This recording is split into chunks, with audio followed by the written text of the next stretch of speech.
Yeah, it's summer and it's. Let me see if I can get the mic audio a little bit lower and fix it. Does that eliminate it a little bit, or is it too low?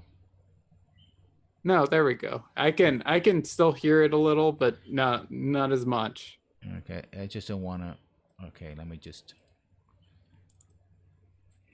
get the filters going. Noise gates, and there, and there's a car in your background. Yep. Okay, yeah, that does happen. Hopefully, it will be clear because I don't want to lower too much and then my voice doesn't come through. So there's that. We already started uh,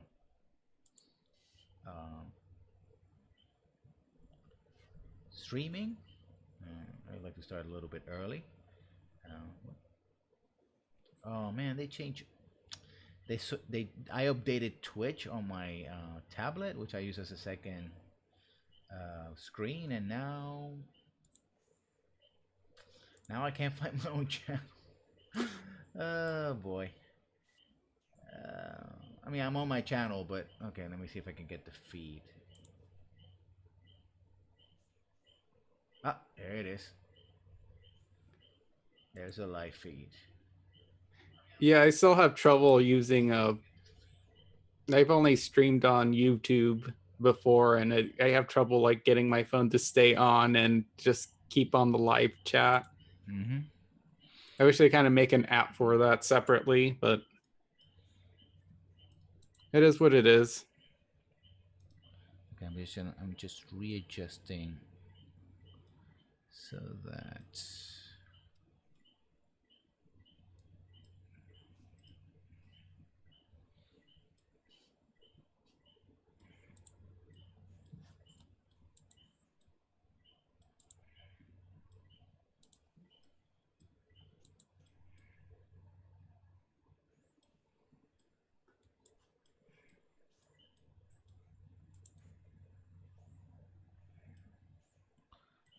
that should do it. It's a lot of blank space there, but it should. Of course, now I'm not showing my chat. Interesting. That's one of the things I wanted to have the screen for. I wanted to have the chat on. Uh, so there we go.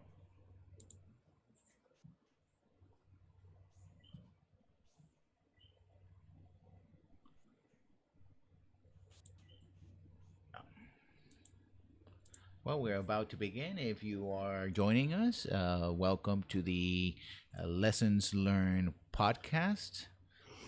We are going to talk about narrative in video games. I'm gonna bounce some ideas with my host here, Chapelman, and Howdy. we're gonna see where we go from here. So, I think we should establish a little bit some background first and foremost. What we're talking about narrative in general, and then talk about anything particular that applies to games. First of all, I think one of the things very particular about games is that sometimes games don't use an entire story.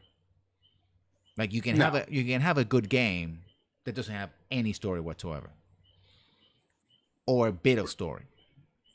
I mean, it's a perfectly functional game. Might not be something I like, or maybe somebody else doesn't like, but it's a game. And I think that's where we have to start with. A narrative has three major things. It has characters, it has a plot, and it's a setting. And your Yeah. characters are the people that, of course, do the things in a story or are the at the receiving end of what happens in the story. Plot is what happens in that story. It's the series of events, and the setting, of course, is the time and place things will take place. The action takes place. And for example, you can have a fighting game is big on characters, but literally the setting is just a background for the fights, and maybe there is an excuse plot about why these people are beating up each other, but Yeah. Yeah. it's not that important.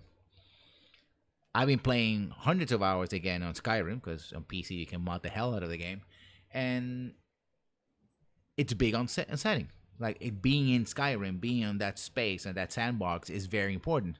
You do have characters, and you do have a series of plots. But I think for me, what was very important is that space. So like I'm in Skyrim, and I can modify the place, and I can investigate it, and I can discover things, and get to know the lore and all that, right? And the stuff about the dragons and whatnot. So different games either use bits of narrative or they concentrate on one thing or another. But I have to say that, for example, when people tend to talk about narrative in video games, they tend to concentrate on one of these things. Like, oh, this game has great characters, ergo has a good story.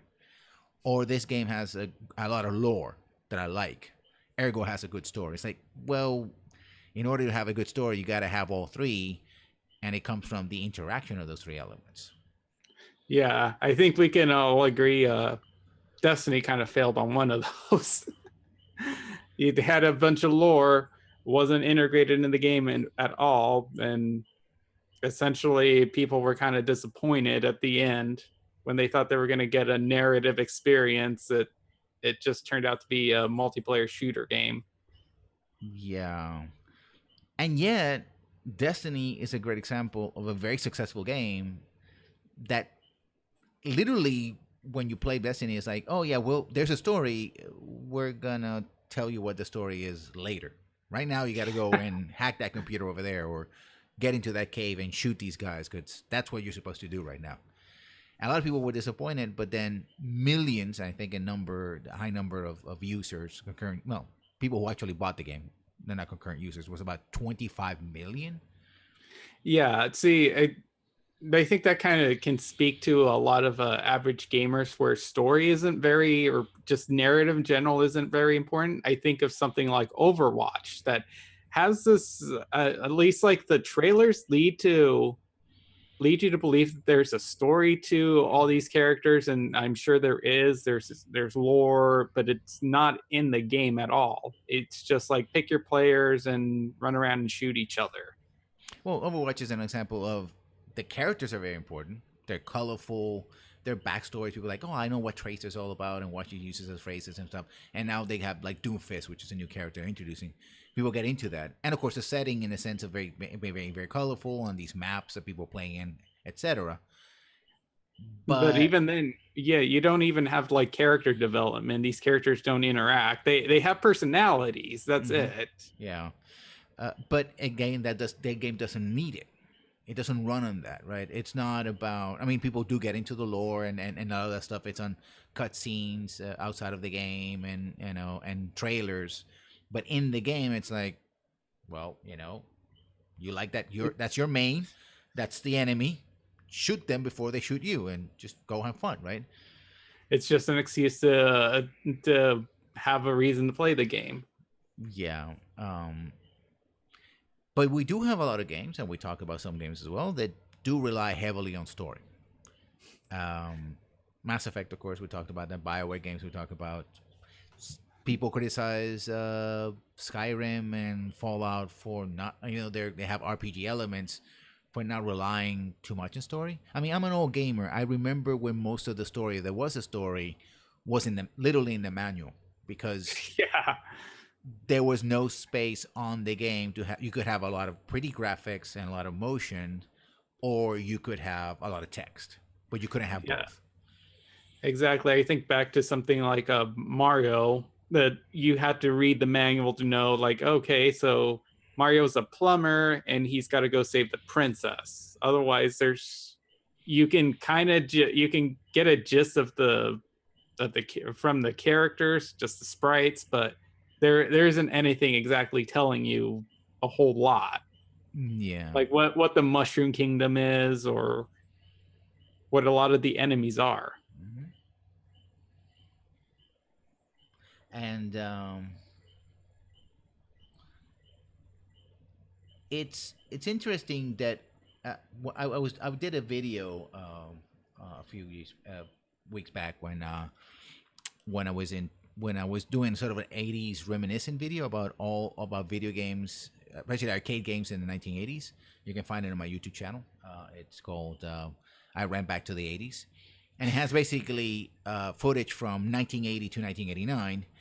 And in that video, in the first is like, oh, you're playing Frogger, you're just hopping in and getting in. Then you have Missile Command, which is just starts and it's just missiles running out from the sky. But as you get deeper into the decade and later on in the 1990s, you start seeing arcade games have more and more story and cutscenes. Like I got capture footage from Arkanoid. Arkanoid has an opening, an actual full opening. It says, you were there and your ship got attacked and you were captured by the Arkanoids and blah blah.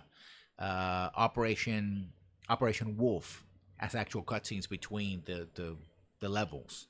There's, oh, you have to do this. You have to, you're landed and now you're gonna attack the enemy camp or go rescue the hostages, right? And it got a little more and more sophisticated. You got more story because the technology allowed for it. With the exception, of course, that we always also had like things like text adventures and point and clicks and stuff like that.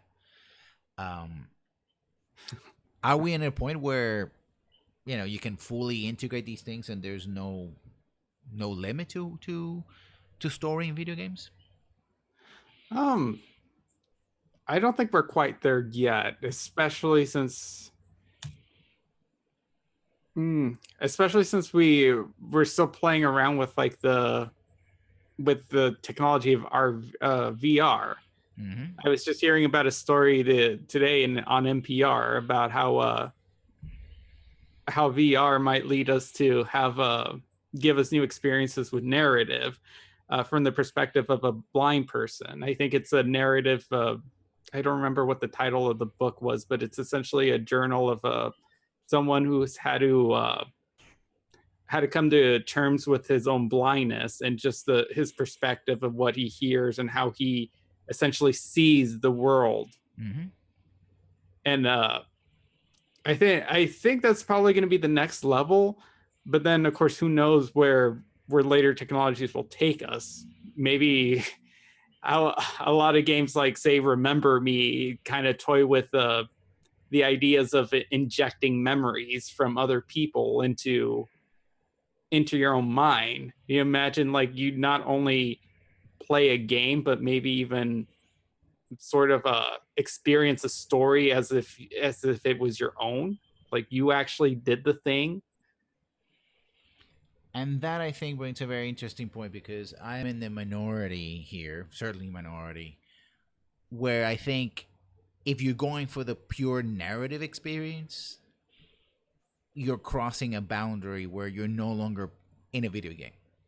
Yeah, I can think of something like Telltale's gameplay is very minimal, and it's essentially just choose your own dialogue and on rails story, essentially, with minor puzzle games. See, minor, gameplay elements. Not to say that, for example, every game has to have combat. For example, you can have puzzles, you can have this, but there comes a point where, and I think this is something that I guess I would want driving to, the idea of what is a video game, and perhaps because of technology, because we can create these environments, we can have interactive narratives that are becoming their own thing. Exactly. I think of a lot of like dating sims. You can see them as a game. Essentially, your objective is to hook up with someone, but it's essentially more of a text space with a text with pictures. It's a choose your own adventure with pictures, essentially. And not to say that they're not fun in their own way, but I mean, no. Yeah. I mean, I think that's one of the things about dating sims that I think people tend to forget is that, and I think that's a possibility, because I remember what was the game? I'll use the term because the designers use the term. A Stanley Parable.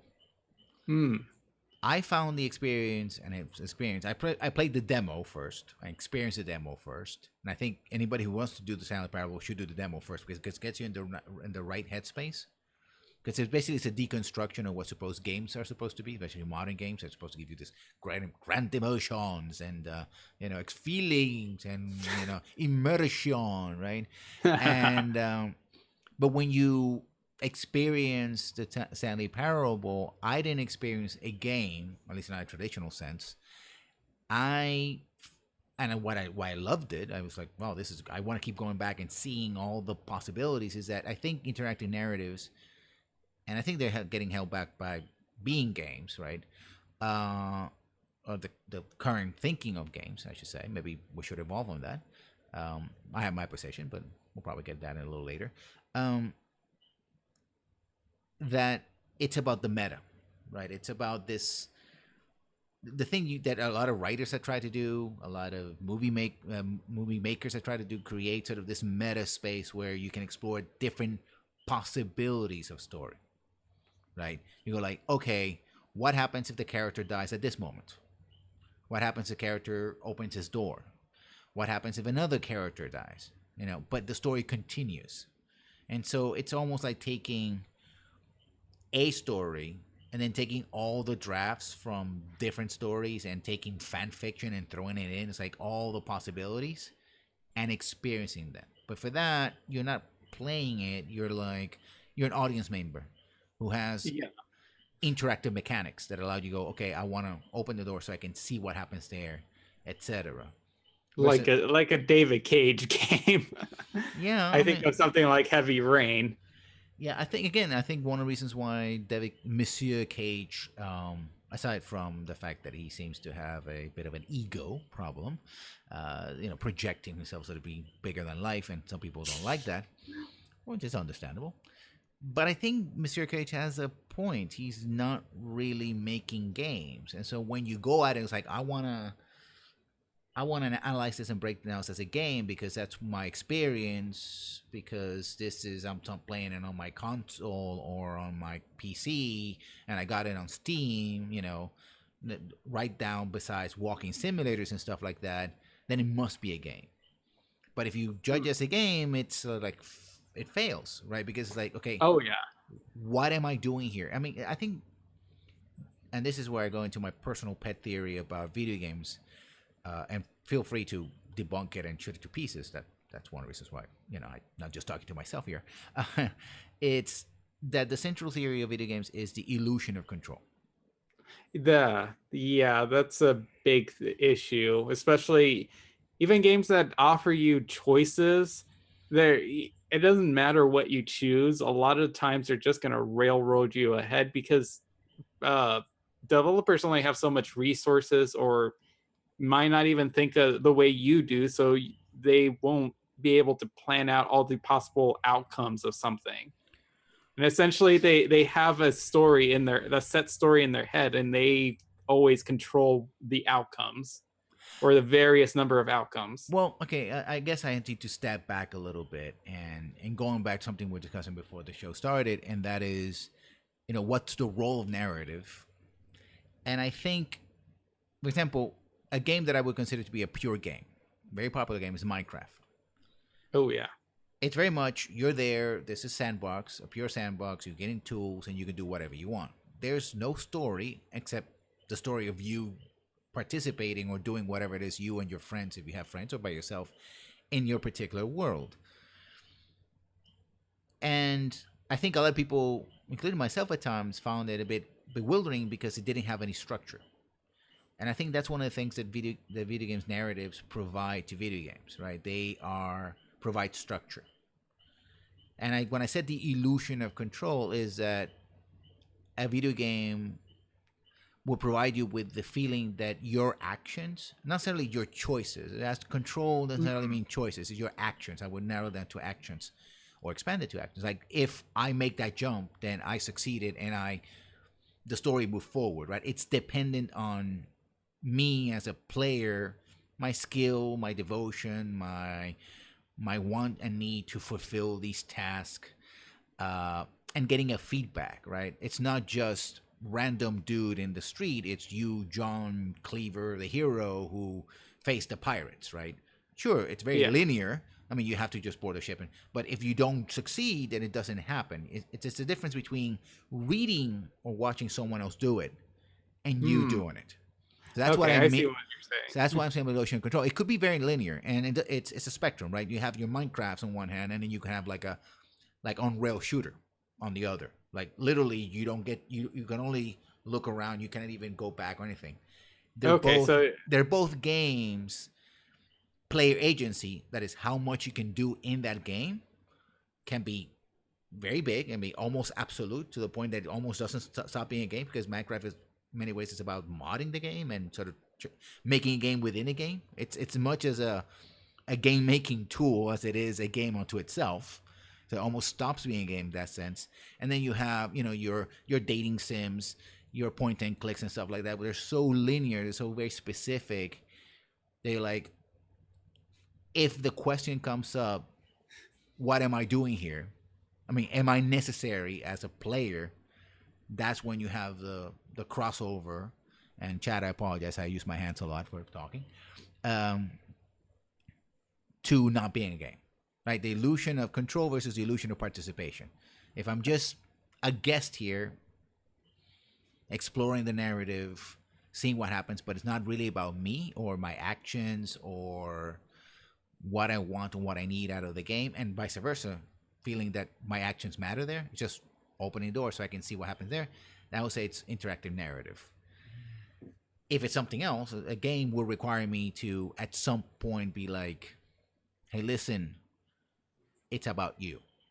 But like you said, you do get railroaded, and I think one of the reasons you get railroaded is a word that has become very dreaded to me. I used to love this word. I thought, oh, this is the best. Of course, the games are supposed to be about this. I don't believe that anymore. It has the term storytelling. Ah. Yeah, the dreaded storytelling to me. And to people alive, I still believe in it. It's like, because the moment you're telling me something, I gotta be listening to you.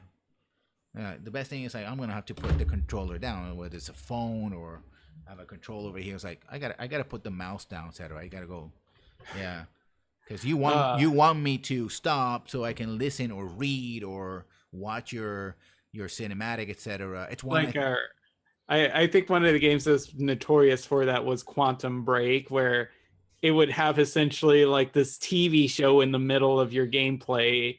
I saw a review that said, like, I sat here and watched the gameplay. My controller turned off because it was past the time where like the remote control will time out and shut itself off yeah. because the cutscene's that long. It's like 20 minutes long. And we have QT. The Japanese in Japanese are very much in love with the idea of video games as storytelling devices, and yet they invented the QTE, quick time events, because they realized that players were like just watching, you know, cutscene after cutscene after, and like, well, I just, sure, just, okay, go ahead, play yourself, and so they give us a QTEs like, oh, you can press a button and do something. Well, things are At least happening. feel like you're doing something to Yeah. progress the story, just so you can see the next cutscene. I would say it's if I want to make it very clear, and I don't want to pick on the same two or three games I constantly bring about. I'm going to bring another game that I really loved. The difference between GTA single player and GTA multiplayer. I take it like the fifth one or the fourth game. The fifth one. The fifth one. GTA single player is very much open world, very driven by the story, cutscenes. Somebody shows up and insults you and all that, and then later on you can get revenge. But sometimes it's frustrating. It's like, dude, why are you doing that? I mean, that doesn't make any sense. But you got to go along with it. It's fun, and it has an open world, but really there's not much to do that unless you heavily mod it. And Rockstar got into a little bit of trouble because their bosses decided that no single player, mods. That got reversed, but we'll see.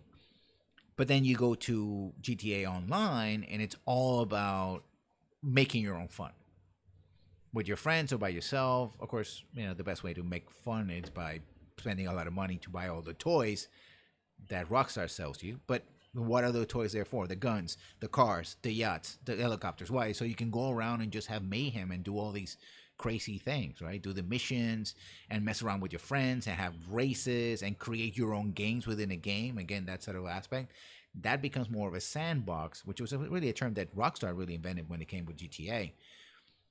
So you see one game, they're both games, but one is very railroady, and some part of the narratives kind of work, but overall it's like, if I wasn't so invested in the GTA universe and what you were giving me, especially the characters, I would have go, no, this is too much. And I think that speaks to video games in general, that in the absence of something like say a say that if a narrative is really good but the gameplay is bad, the narrative might make up for the lack of gameplay or the maybe not as good gameplay. Of course, sometimes one won't be able to save the other, and I think it can work the other way around, where maybe the game has a very good narrative or has a strong narrative structure, but it's not very good. But yet the gameplay is really fun, to where people will think of the game fondly. Well, I'm an old timey player. I am a gameplay mechanics first kind of guy, because again, when you look back at how I'm defining video games and the illusion of control and play agencies and those other things that I'm laying down as my focus, then good gameplay, fun, solid gameplay makes up a good game. Whether you can have a fantastic narrative, but if I can get that narrative somewhere else, in a movie, the book, whatever, I would say, well, the things I got to do to get to the narrative are so boring and so tedious or hard to do unnecessarily, that I'm like, why is this in a video game form or format? I think that's a good question, and why the creators decided that video game was a way to deliver the story. If it's a good story, there are actually easier ways to do it. That's true. You can either have like a mini series, a animated series, a comic book. We got all sorts of forms of media, especially now with YouTube being Um, a big thing. You can have like a micro production. I mean, going back to Overwatch, Blizzard decided that they were gonna first and foremost make a very fun, team-based shooter, a la Team Fortress, but their own version of it. People tend to forget about Team Fortress, both one and two, especially two. Now the Team Fortress, or the original Team Fortress, become even more popular than the second one, and with Overwatch. But they put the narrative on trailers. Like, you want to know the real backstory about Tracer, or I'm just going up on, or Doomfist, or any other characters you like, Sombra, etc. Here's a trailer. Here's an introduction. It's fun. It's read this comic book. Read this book. Right? We're not gonna stop the action. Sorry. No. There's my cat's like gonna bump the camera. She's walking in front of the right next to it. Like, I don't care. It's my house. F you. Yeah. And they don't bother with that. Again, not everybody likes it. Some people do play for the story. I think we have to ask ourselves, if we accept my premise, and I know a lot of people don't. I'm perfectly comfortable with that. Then what is the role of narrative in a video game? What does a good narrative provide the game itself and the audience? We already talked about structure. In the What else? So in the form of inner interactivity, I would bring up Undertale.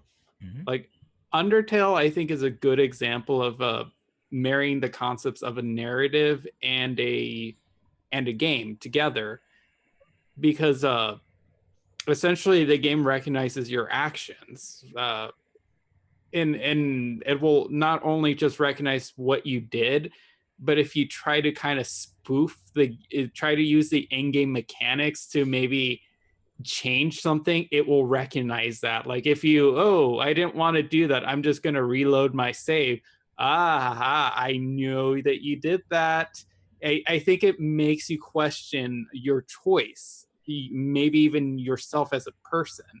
And the game also kind of eggs you on with that, just like, wait, you totally killed that person just because you reloaded the game and undid that doesn't mean that you didn't do it to begin with. So what kind of person are you? Are you a good person because you undid the death, or are you still technically a bad person because you killed that person to begin with? So, a good feedback loop between your actions and the narrative.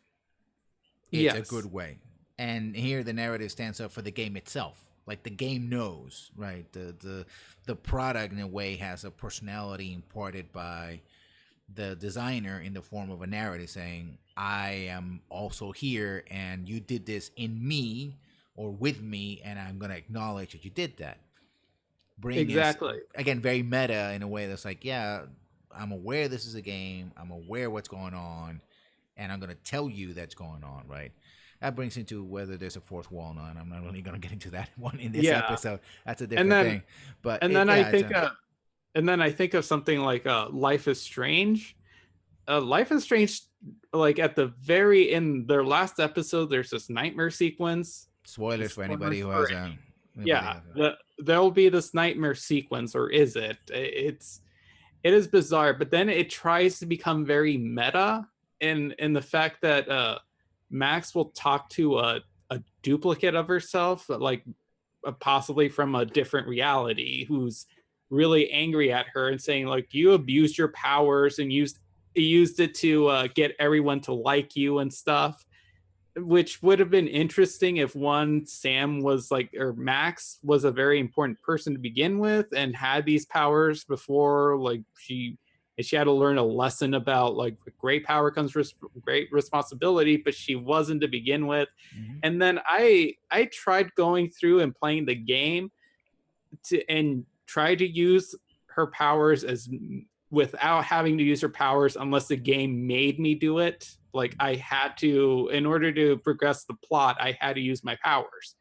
And the game does not recognize that. It never brings up Max can't bring up the fact like I didn't get anyone to like me anymore with using my powers. I pretty much didn't use my powers unless I had to progress the plot.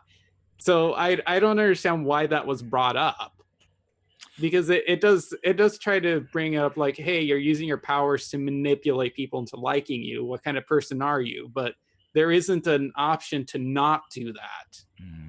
Which Essentially, brings me back to the sort of the problem with I have with storytelling is that it becomes about the creator's vision of what should happen, exactly. and when that vision sort of tends to override the very mechanics and the very actions that the game says that you are able to do, then you end up with the old ludo narrative dissonance. Yeah, we had to bring that term up. It was inedible. It was, and you're talking about narrative, you got to talk about that. And for people who don't know that term, which are probably a lot of people who watch this here or on YouTube will probably guess what it is. It comes from a blog post by a critic of the original Bioshock, and he was talking about the clash between the actions of the player, which were very libertarian, but the narrative assumes that libertarianism is not a good force and that you're fighting against it.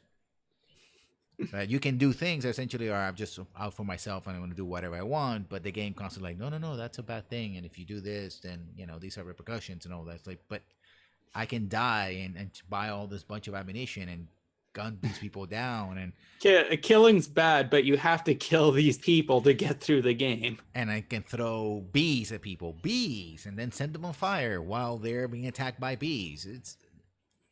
I think, I like the Bioshock because they try to do something different, but I think like Bioshock, Far Cry, Mass Effect in many ways, they taught me that storytelling is a very nice idea in theory, but in practice, at some point you have to decide who's in control or who you want to believe is really in control. Again, you can have a reduction or a maximization of agency. That is what the player can actually do in the game. That's perfectly fine. For example, survival horror, you have very little agency because otherwise you wouldn't be horrified, right? And if you're able to just punch Cthulhu in the face the moment it shows up, it's like, well, this is a completely different game, right? It wouldn't be about surviving. But it's a good survival game feels like the things that you did or were forced to do were necessary for you to achieve the goal at the end, which is to survive, sacrificing people, running away from monsters, whatever it is that you were supposed to do, right? While you were scared, right? But you don't have a lot of agency because, of course, the monsters are very powerful. The game plays with your perspective. I think the question is really one of approach. What do you want to achieve, and how do you want to achieve it? If you're looking for a video game to be a device to deliver a story, and just that's your main focus, then you're veering on that. That we talked earlier about the illusion control versus illusion participation, and whether you're a video game or a interactive narrative. I don't want to use interactive fiction because that's a term that already has a definition. If your focus is first and foremost the game, and you say, but I want a good story that gives me good feedback, that gives me structure so people can know what they're doing, makes the world they're living in come alive. I think that's another aspect of it. We talk about setting. Has characters people care about?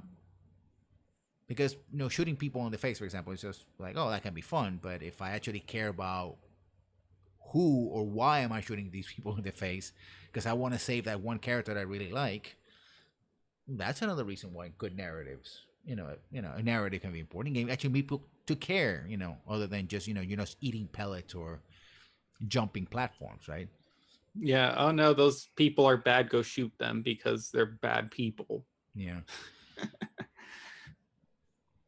Uh, Yeah, it gets you. I think stories can also give you an emotional engagement, right, with the media, mostly yeah. through characters.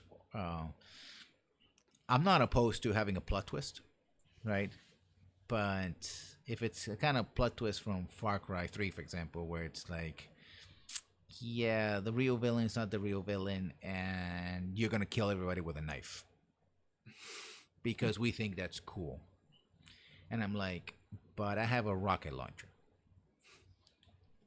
Why am I not killing them with rocket launchers, assault rifles, submachine guns, pistols, flamethrowers, plastic explosives? Why not even running them over with a car? I mean, I have all these wonderful toys in this wonderful island, but I gotta kill them with a QTE fast stone knife maneuver thing. I mean, because the game developer said so. because the story. This is we have this good concept of the story, and this is a great story, and we're gonna do it. I mean, it reminds me. We talked before the program. We talked about KOTOR 2, Far Cry games, and I want to bring another game from GTA. This time it's GTA San Andreas. And one of the things that, again, sort of got me thinking maybe this is not the right approach is what I like to call the prisoner's plot dilemma, which is the way you advance the plot is we're going to take the main character prisoner, we're going to inject them with drugs or knock them over the head, so when we can have this cutscene, whether either the one or both, usually a bad guy goes like, I shall tell you why I'm a bad guy. I shall tell you why you should hate me. And I'm going to tell you what is my great plan that you clearly will have to stop sometime in the future. You got all that? Okay, you go play now.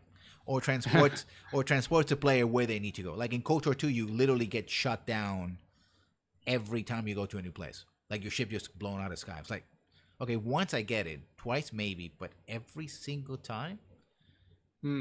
Yeah, in San Andreas, the main character, I think that's when people don't really like CJ, the character from that game. It's a great game otherwise. It's a great sandbox.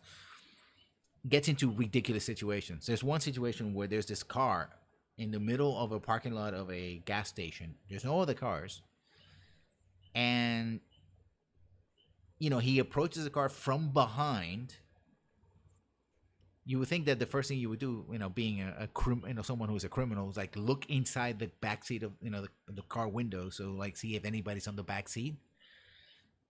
No, he just gets on the front seat and gets a gun pointed to his head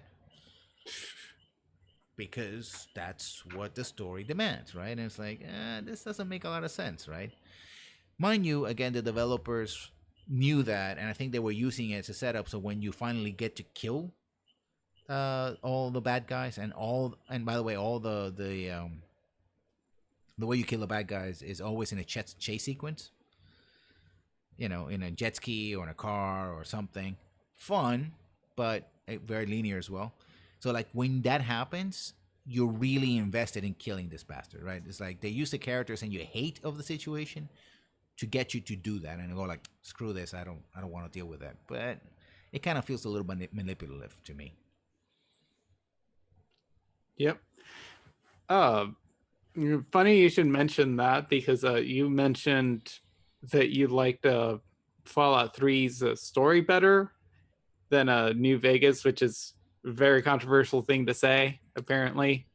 Uh, but Fallout 3 Oh yes. has that issue. Oh yes. At the very end of the game, they do that. Mind you, it's like a trope if you use it carefully. You know, if a KOTOR, for example, has it in the beginning and at the end, but it doesn't constantly use it. I think my real pet peeve is when the story completely relies on it to move the plot forward. Like, no, we need to go to this place. Okay, okay, you'll be taken prisoner, or you got shut down, or somebody injected you with drugs. I'm like, you know, if your narrative and your characters and the stuff that you were doing was interesting, I would want to go there. And you know, because I just want to see what happens. I want to see where it goes. Right? You don't have to literally drag me by the lapels and go like, "This is where you have to go next."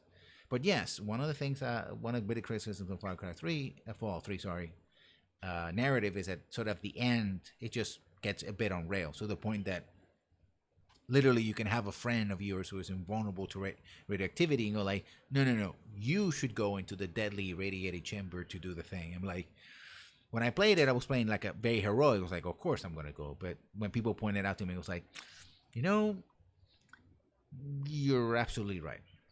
Yeah. But what I really didn't like about the ending, and I didn't like what Bethesda did with it and how they dealt with it. The retcon. Well, I liked actually the retcon was good. It's just that they sold me the retcon. Oh, I mean, yeah. like $10-15 when it came out. Broken Steel is a DLC. Yeah, I got the game like for $20 on Black Friday, Game of the Year edition with all the stuff Yes. all in it already. Yeah, no, I experienced the original, but what really got me again, because of the massive story, is that the game just ends.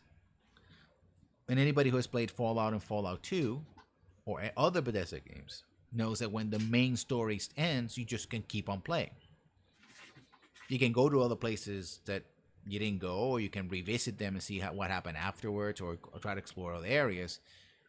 Fallout 3 in the original unpaid patch version, you simply you die. Yep. You're done. You're done. So if you left the quest undone, etc., that's it. In New Vegas, it's even worse. Yep. The game ends. You're the ruler of the wasteland. Yeah, it ends at a door. Like you run across, spoilers, and I'm gonna spoil it because I don't think the game is that good. If it were a good game, I wouldn't bother with spoilers. You're doing this battle sequence. You run from one side on the top of Hoover Dam, right? If I correctly, Hoover Dam, to the other side, and no matter what side you're on, it literally ends up in a door. Like you reach the door and it's game over. I'm like, I did all this so I could not even open a door. I mean, yeah, you get this. You get admittedly, you get a very nice epilogue with all your characters, all your followers explaining, all the factions explaining what happened to them based on your choices, which I liked. And honestly, I think that's where Extended Cut took a lot of their inspiration, but it didn't do it as well. But it would have been nicer to be able to play after that entire mission and experience it yourself. Go visit these places and see, hey, how am I treating you?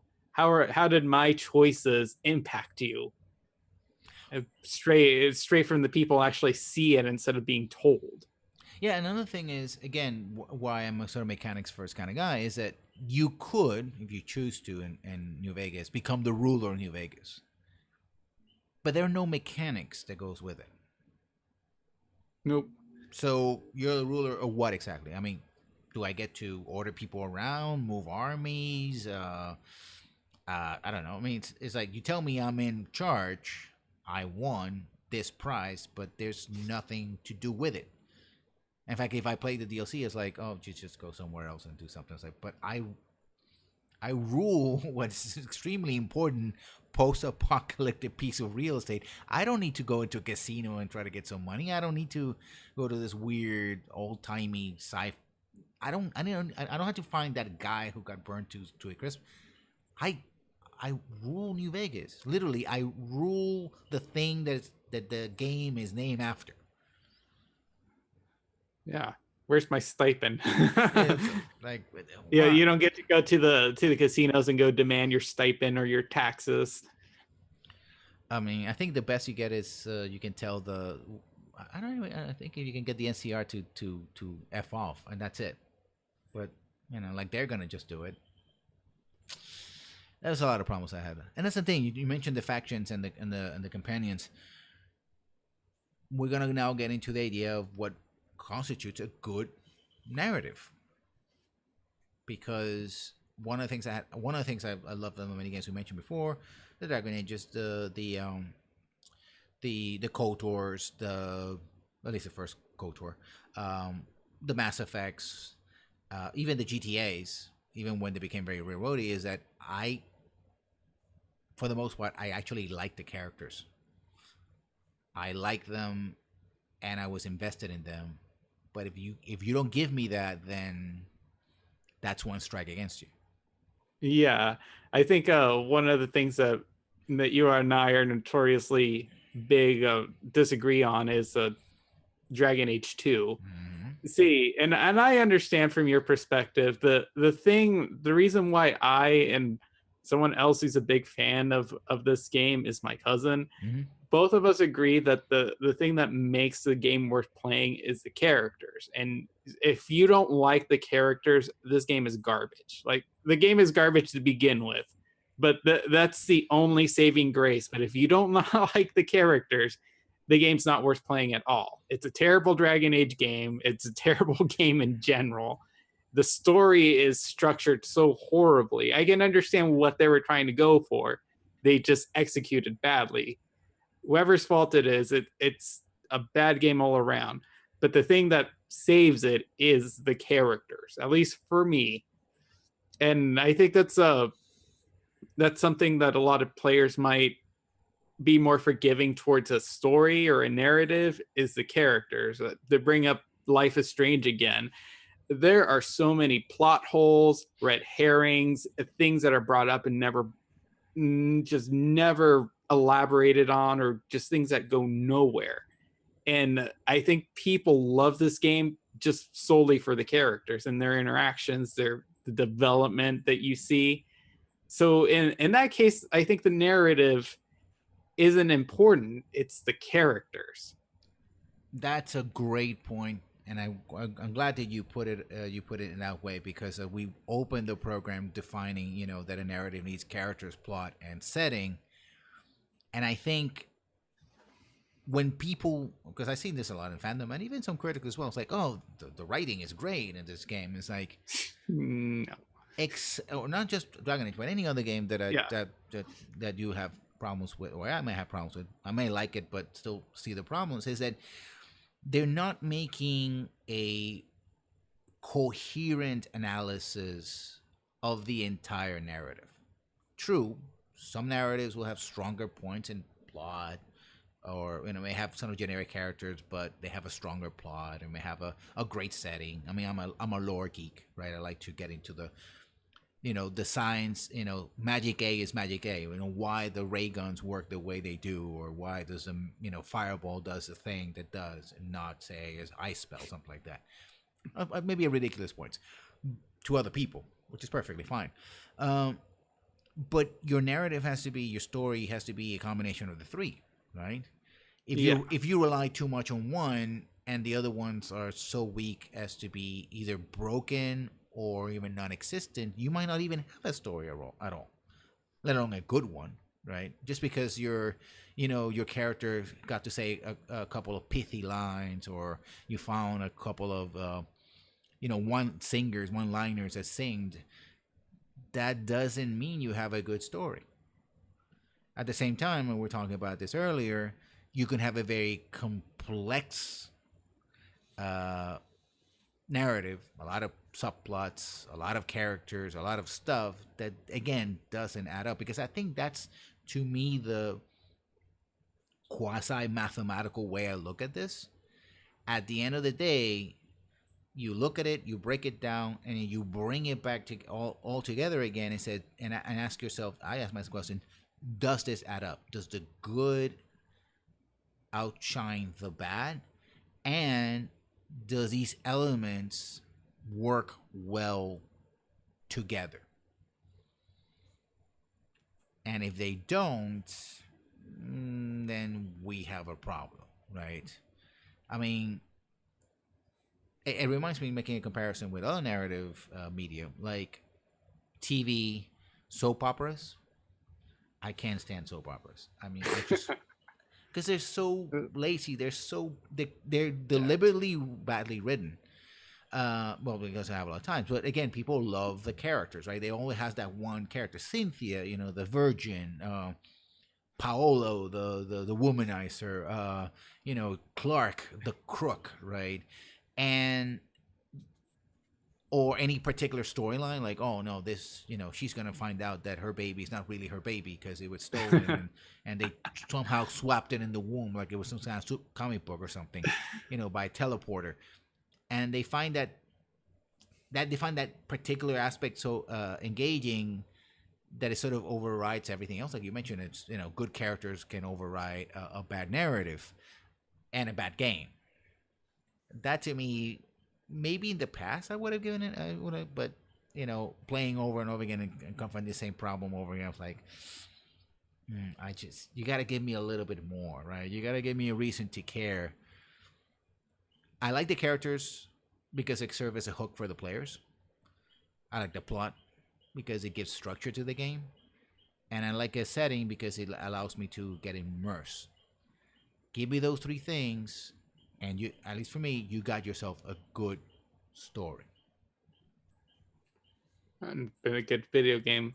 I think the one game that again sticks out the most, and we're beating a dead horse by now, would be Mass Effect or something like that. I enjoy the characters, I enjoy the setting, I enjoy the plot of that one game.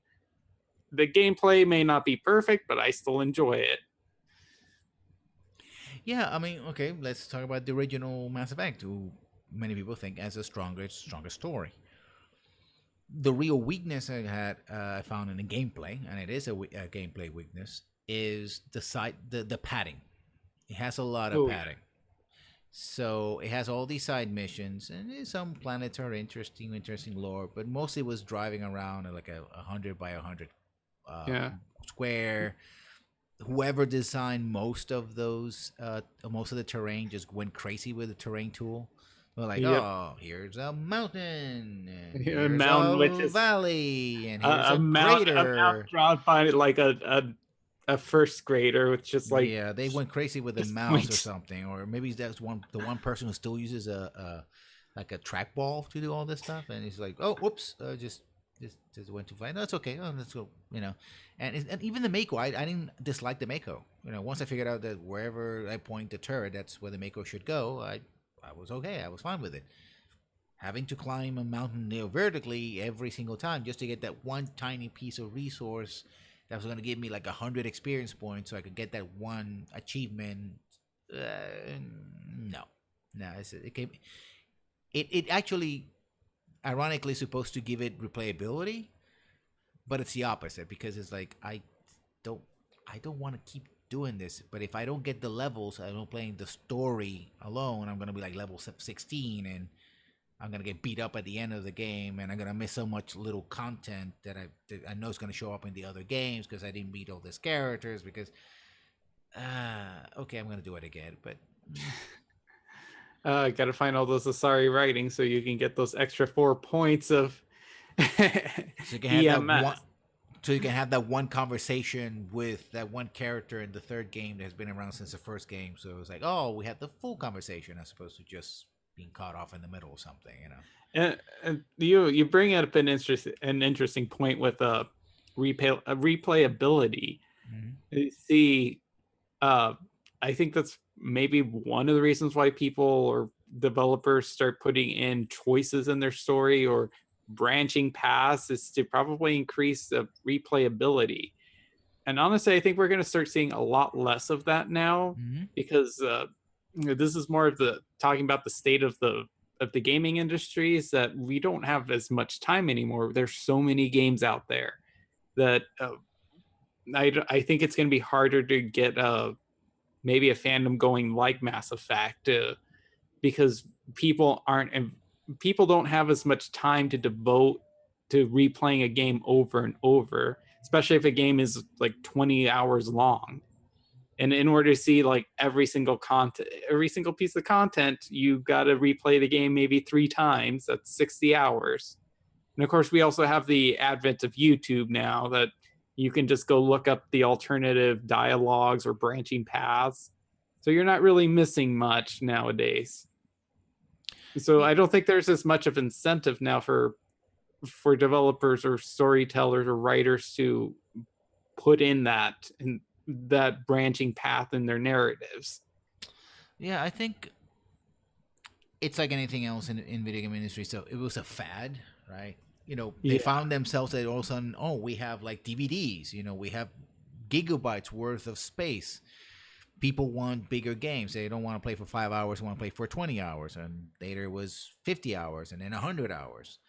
And so what do we put in there, right? If we can put very repetitive missions over and over again, or we could put this sort of grand story with all these characters, and we have voice acting and all that. But I think also the problem is it's expensive. I mean, Destiny had, and I bring this up every time I had a chance, it's rumored to have a half. That's original Destiny. I don't know how much Destiny 2 is going to cost, but I don't think it's going to cost as much. A $500 million budget. Mind you, it should have been for everything, not only for the original game, for the advertising, for follow-ups, updates, server maintenance, all the things, right? All the ports and those systems didn't come out to PC, but it came out for console. And yet, the story itself had to be completely remade. Well, they got a new voice actor to do the entire, voices a year later, and it's like,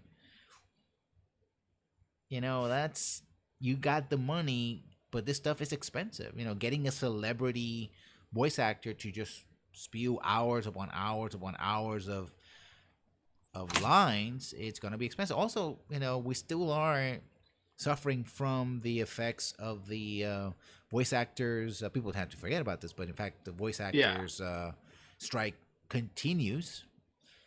It isn't industry wide. It's just a few companies, and in some few projects, but it's still ongoing. So that means that one way or the other, they're going to find cheaper but less talented voice acting, or they're going to cut back on voice acting. And through voice acting, you get a lot of the narrative, because you get your cutscenes, and you get computers that talk to you and say, press E to continue, and all that. you know, and even big games like Activision is cutting back on stuff like their Call of Duty, because they have, who was this guy? Who was a very famous actor? It's House of Cards, the American version. What's his name? Hmm. Oof. I know he was in American Beauty. I know he was in and now he's on House of Cards. I can perfectly see his face right now. The Usual Suspects. But Yeah, I don't know my actors, and I've never seen House of Cards. But Kevin Spacek. Kevin Spacek. Mm. Is it Kevin? Yes, Kevin Spacek. He was in the second to last Call of Duty, playing a typical Kevin Spacey villain, right? Sort of very stern-faced and sort of creepy and intense villain. That had to cost a lot of money just to get him to do that project. And again, as games become more expensive, they become more riskier, and you're always looking to cut back. And one of the things I think the double A, the indies and double A industry has shown, that you can have games that have a lot of text and not a lot of voice acting, stuff like that, and still be successful. Yeah, I think of something like Focus Interactive's games like Styx, the goblin who it's a stealth game with the goblin in it. Yeah, I heard about that. A lot of his voice, a lot of his charm comes from his voice. Not so much in the his second spin-off game. I didn't quite enjoy his dialogue as much, but he's a you really rely on the character and the voice actor. Everything else, all the other voice actors in the game though are every guard has the same two voice actors and they don't even try to change their voices. They use the same lines over and over and over and over. Granted, they're not story elements, but something like that will bring you out of the game immediately. It's like, oh my god, how often I'm gonna hear the same voice, the same line of dialogue delivered the same way with the same voice over and over. Yes, my immersion when I'm playing Skyrim and in Skyrim, the lady who is black meat is also my personal god, and she's also the woman that almost decapitated me. This is very very weird. Why? I love you in Babylon 5, but here is it is difficult. I like you, but still, I'm And weirded out. Fallout 4 had Garrus everywhere. Just it's Garrus's voice actor just playing random NPCs everywhere in the place. Like, oh hey Garrus. Oh, Garrus is over there. They got the money's worth out of him, I see. Yeah. That's another thing. Talk about Fallout 4. Other people also criticize the story of Fallout 4, but Fallout 4 is about building stuff. It's a sandbox game, right? It's a return to the sandbox. There, I think the story, in many ways, becomes a detractor because the story's like, oh, you have to do this. This is important. Oh no, my son's missing. Time is of the essence. Oh, my son. And then when actually you figured out what happens, like, wait, what? So, how long exactly? Yeah. So well, I shouldn't have rushed it because. Well, even then, I didn't rush it. That made me kind of wonder. I'm like, am I supposed to just be like, okay, I'm working on my settlements, building up my man harem over here. This one settles my entire man harem, and just like, oh yeah, my son's missing. I should probably go rescue this baby. It kind of it does run like. It does bring you out again because it is in your back of your head. It's like, wait, time is of the essence, and here I am playing, a dumbed down version of The Sims, essentially. No, I think again you get that issue of what putting the cart before the horse. Yeah. You have a story. Oh, this is a very important story. This is a game that's going to tell you the story. By the way, your mechanics are about just dicking around and in case Fallout 4, you can literally dick around, depending on which mods you're using, which I'm not going to suggest any of them. Please don't go check them out. Not on my account. And you're like, oh, well, I did all that, and but the story keeps telling me this is very important. I must go and save my child. My bosom child, because my spouse, who should have been a same-sex spouse from the beginning if that was a choice in the game later, but but bisexuals, they exist, I know that, but the game's like, well, you're living in the future 1950s, so completely straight. Post-apocalypse, who cares? Anything goes, because society went to hell. Like, that's not really how. I get the social pressure, of course, because really, again, with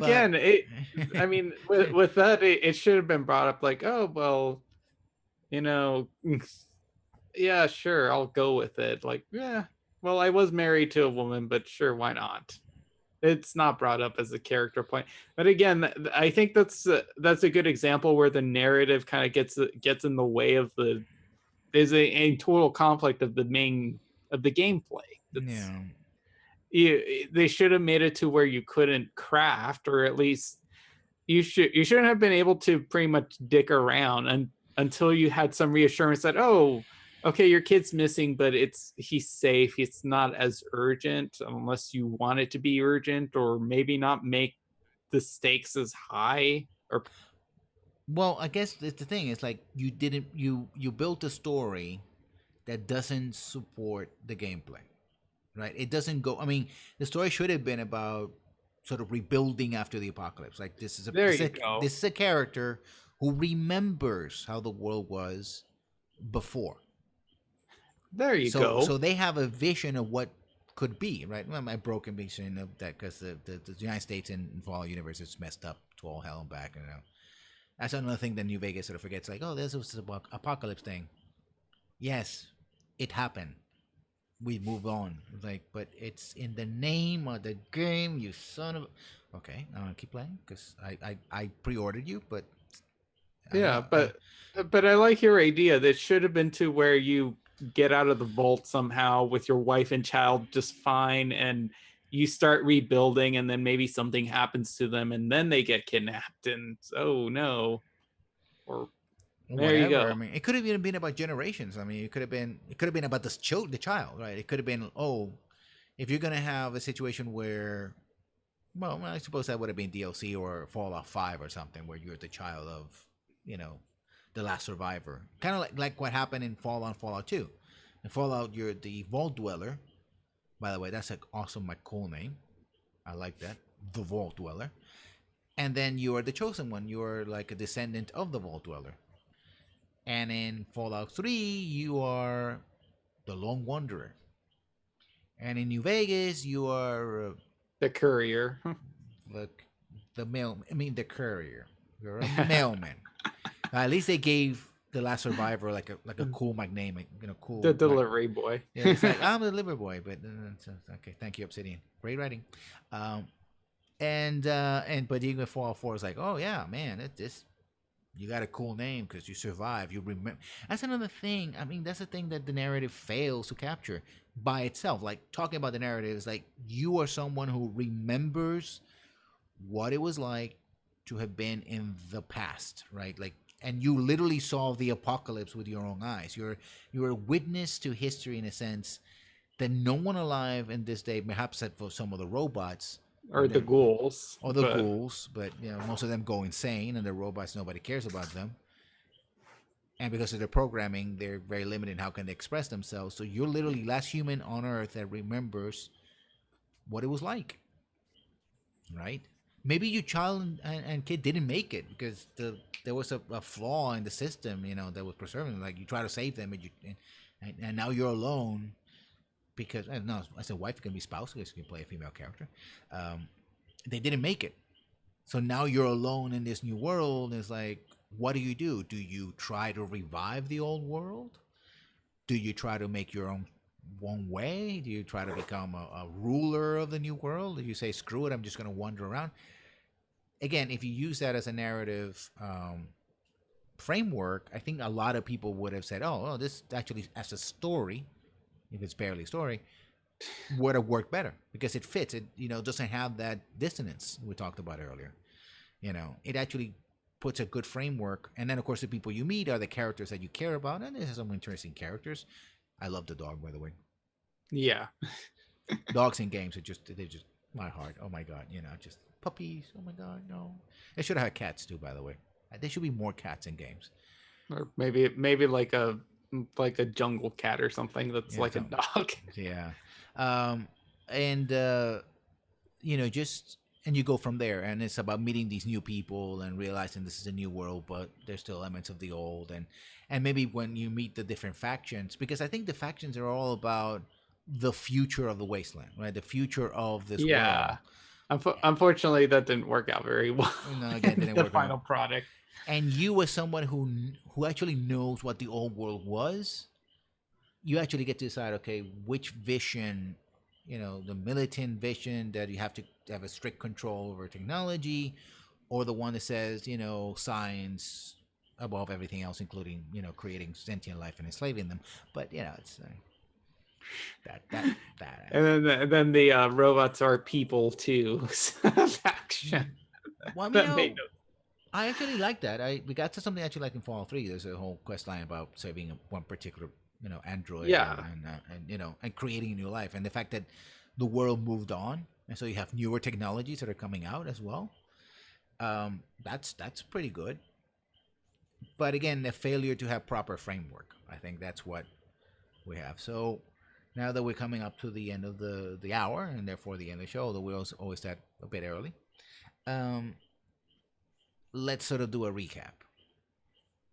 First of all, when we talk about narrative, we got to be very careful that we don't just concentrate on one element above all else. Two, those elements, Chavo once said, characters are very important to him, and I tend to agree. But also, there's your settings and your plots, and you need all three. And the more you have of them, the better. But with one caveat that if you make it too complex, you can screw it up as well. And finally, my position on this is that if you, it's about approach, right? If you think that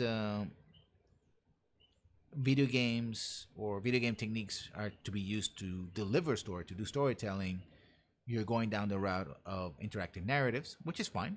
Which are I've seen some of them and they're pretty good. Not all of them, but pretty some of them are good.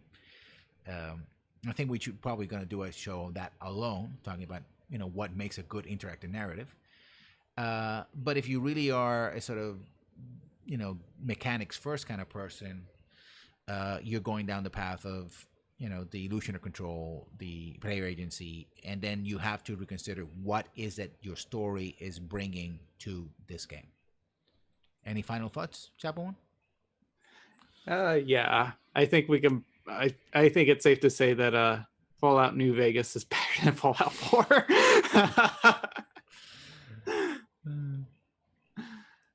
Well, we can agree on that. That's something we can agree on. That's great. Well, thank you for coming. Always, I'd like to thank Chapelman, who is on YouTube, a fellow YouTuber.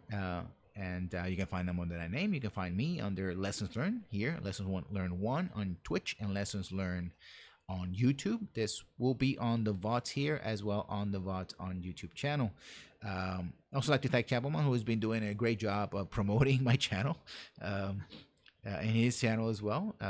Please go check him out. He has some very insightful stuff he's working on constantly. So, yeah, I talk about random things. Sometimes it's Mass Effect. Sometimes it's Digimon, and sometimes it's very adult content, the weird sex games. So, just so you know ahead. If you like your spec play with your kid play, go see Chapelman. Well, thank you all for coming. I know probably people are lurking on the chat and also on YouTube. So if you have any comments, you can go there and check us out. Have a good night. Good night.